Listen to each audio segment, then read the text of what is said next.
My name is Linda Parker, and I'm 59 years old. I live alone in a small house in Brighton.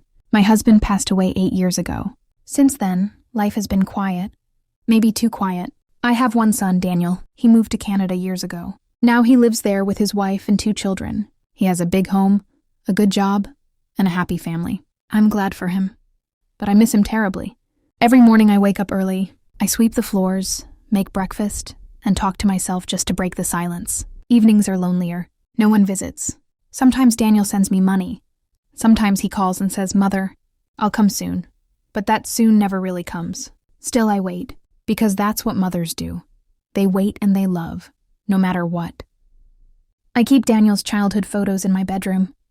I look at them every day and smile through tears. Then one afternoon I heard a knock on the door. When I opened it, I couldn't believe my eyes. Daniel was standing there. "Daniel, you really came?" I asked, my voice trembling. He smiled warmly.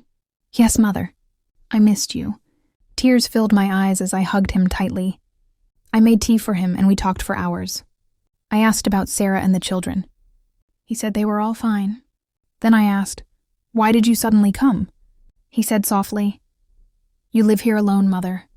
I worry about you. I want to take you to Canada. You'll be happy there." I stayed silent.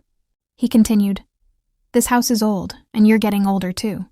It's not safe here. In Canada, you'll have your own room, and the children will be around you every day. Sarah also wants you to come."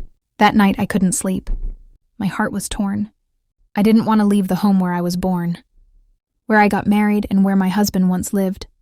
But Daniel was my only son. How could I say no? The next morning, Daniel said, "Mother, let's sell this house. You won't need it anymore. We can use the money for your new life."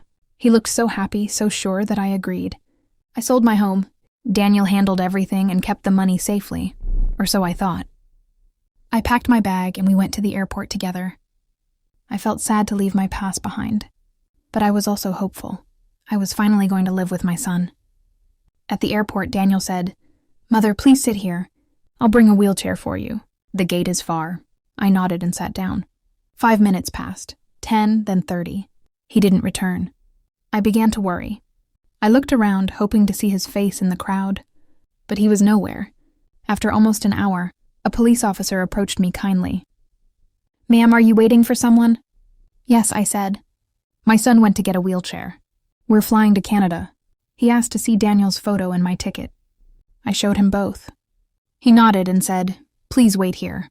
I'll check." When he came back, his face was serious. He sat beside me and said softly, "Ma'am, I'm so sorry.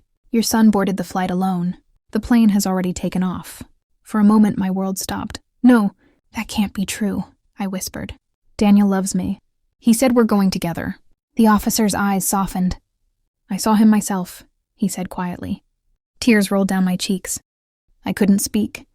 The officer gently said, "Some people forget their hearts, ma'am." "I'm truly sorry." He introduced himself. "My name is Robert Miller. I'm with airport security. You remind me of my mother. She passed away years ago. Please, come with me. You can't stay here. My wife and I will take care of you." At first I hesitated. "I don't want to trouble anyone," I said. He smiled. "It's no trouble. You'd be a blessing to us." Robert called his wife, Olivia, and explained everything.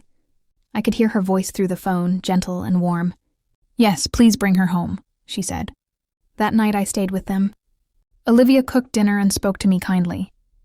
I cried in my room, missing Daniel, missing my home, but I also felt a strange comfort in their kindness. The next morning, Robert got a call. He stepped into another room to answer it. When he came back, I asked if everything was all right. He smiled and said, "Yes, all fine," but I saw the sadness in his eyes. I didn't know then that Daniel's flight had crashed. There were no survivors. Robert didn't tell me.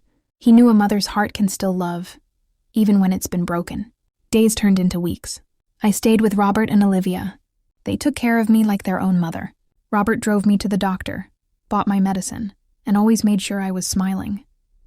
Their home became my home. Their family became mine. Every night I prayed, for Daniel's soul, for his children, and for every mother who waits for a call that never comes. One day, Robert asked, "Do you ever think about your old house?" I smiled softly and said, "I lost that house, but I found a home here." Daniel was gone, but I found the son my heart truly needed.